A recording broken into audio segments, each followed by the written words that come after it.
Hello, my name is Haley and I'm a student athlete at CNCC. In response to the COVID-19 pandemic, CNCC has set up a virtual telehealth office space that students can use to connect with their healthcare providers remotely. The telehealth office space is located in the Student Services hallway on the first floor of the Craig Academic Building. It is in room 150C.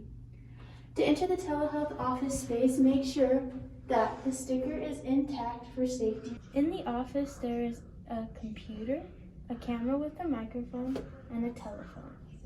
You're going to log into the computer using your S number and your password. And then you're going to follow the instructions provided by your healthcare provider. Once you are done, be sure to sanitize and disinfect commonly touched surfaces in the office. And also make sure to log out.